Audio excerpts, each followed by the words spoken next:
Oi mundo! Hoje eu voltei pra falar sobre livro, hoje eu voltei pra falar sobre política, sobre violência, sobre vários aspectos. O assunto de hoje é a trilogia de livros do Dr. Drauzio Varela, que conta um pouco ali do Carandiru, dos carcereiros e de prisioneiras de um outro presídio que ele atendeu. Bom, o vídeo, uma primeira parte vai ser sobre a obra em si, sobre o que ela diz, sobre aspectos gerais de presídios e coisas assim. E depois, lá no final do vídeo, eu vou fazer um paralelo com alguns conceitos de psicanálise. Bom, mas é isso. Drauzio Varela, ele é um médico oncologista, ele é especialista em câncer. Atualmente ele tem 74 anos, ele nasceu no dia 3 de maio de 1943. Ele ainda pratica maratonas e é tipo uma figura pública porque ele é um médico que se popularizou por trazer a medicina assim para fora do ambiente da medicina, para as pessoas mais leigas. Ele é formado pela USP em medicina, ele cursou ali nos anos 70 e depois ele foi chefe da imunologia do Hospital do Câncer aqui em São Paulo. E ele trabalhou no Carandiru entre os anos de 1989 até 2002, quando o Carandiru foi explodido.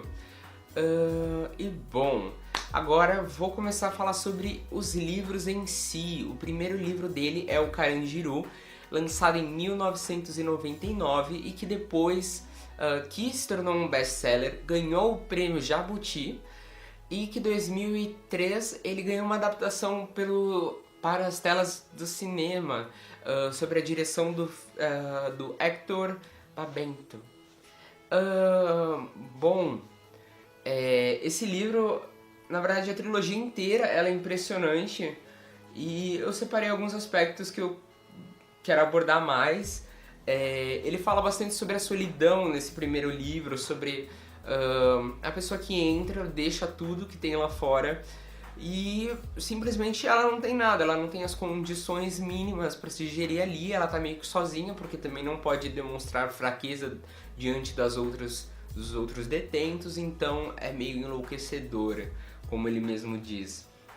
Ele fala sobre a questão da comida, sobre o fato dela ser preparada pelos presos e tudo mais, mas assim, não basta. Então também é um empecilho no mundo da carceragem, o que nos leva às famílias e a noção de quando tem alguém preso, geralmente se tem bastante outras pessoas envolvidas, porque a família ela entra nesse processo de levar comida, de levar coisas que o presidiário possa precisar e que o Estado não vai dar mesmo, e coisas que seriam necessárias que o Estado desse, tipo comida, mas não dá. Bom, nesse processo ele também escreve sobre ele descobrindo a importância do médico ali naquele lugar, porque é muito diferente você entrar num lugar onde você tem 2 médicos e milhares de pessoas, como era o Carandiru, então ele se dá conta, é realmente importante aqui o meu papel. Ele dá uma leve passada sobre a violência dos guardas com os presidiários, que depois ele vai abordar isso no segundo livro com os carcereiros, mas ele já comenta sobre guardas não entrarem violentos, mas se tornarem violentos dentro do processo. Isso é muito interessante porque lidaria com a questão de papéis que a gente vai tomando ao longo da vida. Óbvio que eu não estou defendendo a violência, ok? Bom, fala-se também muito sobre a questão do crack, da cocaína e do contrabando, porque muitas coisas ilegais entram dentro das cadeias, existem muitas drogas dentro da cadeia e existem surtos que aconteciam no passado e hoje menos, do HIV, por exemplo, que era algo que ele estudou e que ele foi nas cadeias falar sobre, porque as pessoas usavam as mesmas seringas e adoecia. Aqui entra a minha opinião pessoal sobre a questão de a guerra contra as drogas não dá certo, mas eu acho que eu posso falar isso um pouco mais pra frente. Mas é impressionante como até ele comenta a noção assim não tem muito o que fazer no sentido de o Estado não tá dando muitas coisas para essas pessoas, então elas buscam a saída que tem. E ele traz mais sobre o aspecto de como o Estado não provém muito dinheiro, não provém muitos recursos, existem muitas pessoas, muitos detentos que trabalham dentro do presídio, e ele vai comentando um pouco dessa lógica do trabalho, é bem bacana. E o livro acaba contando o dia 2 de outubro de 1992, que eu particularmente eu não sabia do Carandiru, eu nunca tinha visto o filme ou lido o livro antes, e a descrição dele é maravilhosa, é uma descrição assim que você fica horrorizado com o que está acontecendo, e existe muito depoimento nessa parte, então você se dá conta do quão... Não tem uma palavra pra dizer, porque foi uma coisa assim totalmente brutal e absurda o que aconteceu no Carandiru, e que ele traz muito bem nesse livro, nesse final, que é quase, sei lá, 30% do livro. Depois a gente tem o livro dos carcereiros, que ele lançou em 2012. Esse livro ele fala sobre os carcereiros do Carandiru, ele fala ali o que leva a ser um carcereiro, ele conta bastante as histórias pessoais de cada um, que é um aspecto bem bacana. Ele já fala sobre o comando, o PCC nascendo, o primeiro comando da capital, tomando ali forma logo depois do Carandiru. Então a gente tem ali o Estado indiretamente provocando o que depois vai ser o problema do Estado também. Bom, fala sobre a questão do homem por trás do carcereiro, sobre você tá indo pra trabalhar, mas você não sabe o que vai acontecer, o seu objetivo não é necessariamente ser violento, mas se você não for violento em alguns momentos, a coisa como um todo pode ficar violenta entre todo mundo. Então fala bastante sobre essa questão da apreensão, da insegurança que eles sentem quanto ao que eles precisam fazer, o que eles devem fazer e o que eles não devem fazer. E é um aspecto muito bacana desse livro, porque você vai entendendo assim, realmente esses carcereiros, eles têm vários aspectos que compõem eles e não são uma pessoa de uma dimensão só. Ele vai trazendo alguns relatos de pessoas que entraram muito boazinhas e no processo não estão muito boazinhas, ou são no mínimo cruéis, e você fica muito bravo de estar lendo aquilo, de estar lendo aquela crueldade, mas ao mesmo tempo você fica eu entendo como é que ele chegou ali, então é muito bacana pra você perceber os limites do ser humano. Como ele mesmo traz sobre a solitária. No primeiro livro ele comenta sobre como é desumano você jogar alguém numa solitária, porque o próprio processo prisional já é um horror. Aí você joga na solitária, pior ainda, você vai encontrar os limites da pessoa, onde ela vai antes de pirar. Então é bem bacana esse aspecto. Nesse livro ele comenta sobre a ociosidade também, sobre como a sociedade tira a pessoa de campo, coloca cada vez mais longe e não quer dar emprego, não quer dar oportunidade para essas pessoas. Então elas ficam no ócio e depois elas saem assim, sem grande coisa, ainda com grande estigma, ninguém quer contratar elas. Então ele debate bastante sobre essa questão do quanto a sociedade em si, enquanto nós, entende? Nós, sociedade, mas nós fazemos mal ao sistema prisionário com preconceito, como as empresas não entram nos lugares e, sim, não tem como melhorar a situação. Bom, a sociedade que se omite, e ele traz uns números de número de presídios e número de presidiários. Ele faz uma conta maravilhosa, que ele tem até uns vídeos falando só disso. De que assim, o sistema prisionário não tá dando, ele não vai dar, é um sistema péssimo.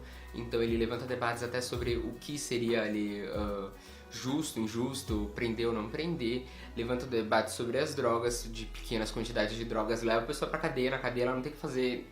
E aí ela fica com pessoas realmente que assim, estão numa situação completamente fodidas e acaba piorando a situação. É bem impressionante. E no último livro, que é As Prisioneiras, que ele lançou agora em 2017, ele comenta os relatos da prisão feminina que ele também trabalhou. Ele comenta a questão da outras doenças, né? Porque ele entra lá com uma formação oncológica, experiência em doenças propriamente de homens, em presídios, e aí ele encontra outras coisas, outras enfermidades que ele não sabia cuidar e que ele vai ralar atrás para descobrir como é que faz. Ele fala bastante sobre o PCC, sobre a organização do primeiro comando da capital. Ele explica mais ou menos como funciona, como nasceu, como funcionam as regras em si no dia a dia, a questão da hierarquia. E ele fala também sobre bastante as histórias. Bom, ele também vai falar um pouco sobre a questão de maternidade, como é ser mãe dentro dos presídios, como é a questão não só de se tornar mãe dentro dos presídios, mas a própria ideia de que você não vai poder ficar com seu filho, de que ele vai ficar pouco tempo com você e a própria gestação não vai ser uma das mais agradáveis. Só que ele pontua muito bem que, tipo, é ainda uma violência, porque essa mãe vai dar à luz, ela vai ficar lá com o filho e depois já vai ser separada do bebê, e isso causa enorme sofrimento. E por fim, ele dá uma comentada também na questão das doenças, como o HIV, na questão das drogas serem divididas, das seringas, e é bem legal ele voltar nesse assunto. Então, basicamente, eu recomendo a trilogia do Drauzio Varela sobre presídios para todo mundo, porque ele vai te dar uma boa noção sobre histórias, sobre o lado humano que é das pessoas que estão presas, sobre as pessoas que fazem a guarda e sobre como se constitui mais ou menos ali a lei. Então esse livro é importantíssimo para diferentes áreas e para ser uma pessoa melhor, porque você vai entender melhor como funciona a sociedade. E agora eu quero falar um pouco sobre a psicanálise, sobre a psicologia dentro do presídio, fazer um cruzamento mais ou menos dos livros dele com essas questões. E quando eu tava preparando mais ou menos o vídeo, me veio, antes de qualquer coisa, a questão do nome do pai, da lei, porque como eu abordo mais ou menos ali no vídeo do id, ego e superego, nós temos uma lei interna que nos rege e nós temos a lei externa também. Só que assim, para as pessoas que não são reconhecidas pela sociedade, que estão às margens da sociedade, as pessoas, e não estou falando só dos aprisionados, eu estou falando das pessoas que não têm luz, que não têm saneamento básico, que não têm saúde, que seriam coisas que o governo precisa dar. Elas basicamente não estão sendo reconhecidas pelo governo. E as pessoas, assim, se o governo também não me reconhece, a lei também não entra. E faz sentido isso. E o mais gritante de tudo isso foi a noção do caso do Carandiru, no 2 de outubro de 1992. Porque, assim, tipo, não dá. O Estado não tá dando conta. Porque olha o que ele fez com a gente. Matou vários de nós. Então, justamente as pessoas não levam mais a sério essa lei e constroem a sua própria, que é o PCC, funciona melhor. É como o Drauzio Varela vira e diz: o PCC fez o que a lei não conseguiu fazer, o que o Estado não conseguiu. Ele controlou as drogas dentro do presídio. E com isso você não tem o que discutir, você não tem o que falar, não, mas, gente, é uma questão de lei, é uma questão ali de paternidade, de pôr limites mesmo. E que o Estado não pode pôr esses limites se ele também não dá as condições. Isso também nos leva à questão da sociedade punitiva. Como a gente também não quer pensar na ideia da violência, a gente não quer lidar com isso. Então a gente tranca as pessoas, a gente não liga pra elas, a gente não liga pra questão se elas são realmente culpadas e a gente deixa elas em espaços que claramente não... Sim, não dá para um ser humano se gerir ali. E essa questão não dá para se gerir também leva à própria noção da subjetividade, porque se a sociedade não faz manifestações para dar melhores condições para as pessoas presas, as pessoas presas também não têm um bom ambiente lá. Eu digo bom ambiente como sendo o mínimo, como tendo, tipo, requisitos básicos para a sobrevivência, requisitos básicos para se ter higiene, a questão ocupacional, porque a sociedade tranca as pessoas lá, mas ela tira as pessoas tira a possibilidade dessas pessoas. Então o erro não é só do Estado, não é só o Estado que está falhando com essa questão da lei do pai, com essa questão do Édipo, a paternidade e a interdição, essa coisa de não pôr limites. É a própria sociedade que não reconhece as pessoas como sendo um outro, que você meio que fala pra você assim, não, é diferente de mim. Mas a verdade é que não é. Não existe esse reconhecimento, ou melhor, existe esse reconhecimento e as pessoas querem lutar contra ele, querem deixar as pessoas realmente afastadas e falar, não me desrespeito. Quando desrespeito sim, porque é um seu semelhante que você tá negando ali. Você tá negando a si. E também tem a questão da sociedade punitiva no sentido de... eu sigo as leis, ok? Sou uma pessoa que segue as leis e aí eu não gosto que o outro siga, o outro não siga as leis. Então eu quero ver ele sendo punido e eu quero ver ele sendo punido de uma maneira brutal, de uma maneira que assim, ufa, estou aliviado, pelo menos ele sofreu. Que a pessoa está gozando ali, como diria Lacan, ela está recebendo um prazer indireto, porque ela não está diretamente punindo a pessoa, não está lá batendo na pessoa, mas ela também não está fazendo nada diferente disso a partir do momento que ela sabe o que está acontecendo e está lá só olhando assim, sabe, não é problema meu, ao mesmo tempo que olha a punição sendo feita. E temos a questão dos papéis, que ali no livro do Foucault, do Vigiar e Punir, ele traz bastante essa ideia, essa noção de, gente, são papéis, arquétipos que você vai pegando dentro do ambiente. A pessoa está imersa naquela lógica, não tem como ela não se apropriar a lógica, senão ela fica fora. O que também rima muito com a noção da linguagem do Lacan. Se está todo mundo partindo da mesma lógica semântica, da mesma lógica linguística, se está todo mundo ali agindo sobre a mesma ideia, não tem como a pessoa, hora ou outra, não entrar nessa ideia. E outro aspecto super importante desses livros é a noção das organizações familiares, não só organizações jurídicas, mas como a organização familiar, no sentido de as mulheres que não recebem visitas, mas os homens que recebem muitas visitas, a questão da revista, a questão do merecimento dos seus iguais, porque os carcereiros, eles não recebem um valor que justifica o risco que eles estão, e alguns vão procurar tentar ganhar dinheiro de outras formas. E tem carcereiros que vão ver isso de uma maneira horrível, até porque volta a ideia da lei, né? Como eu estou seguindo a lei e ele não vai seguir, quero mais que ele se foda. Mas também tem essa pessoa que ela tá passando por alguma necessidade, que ela precisa de dinheiro e que o Estado também não tá provindo. Então, ela sai dessa lei do Estado, ela vai procurar outra lei, ela vai procurar outra ordem, outra interdição. Porque se existe a lei de não matar, é porque o ser humano está meio que guiado a matar, está guiado a chegar aos prazeres dele. Como diz o Freud no Além do Princípio do Prazer, o ser humano sem nenhuma interdição, sem nenhum limite, ele vai procurar o prazer ao nível de se destruir, ele vai procurar o prazer que o mate mesmo. Como é a questão das drogas. A droga é prazerosa, te tira daquele lugar horrível que você tá, mas ela também vai te destruir. Ela vai te destruir no sentido de dívidas e vai destruir o seu corpo. Então é um prazer que vem com preço muito alto, mas que ainda assim ela tá nessa conversa.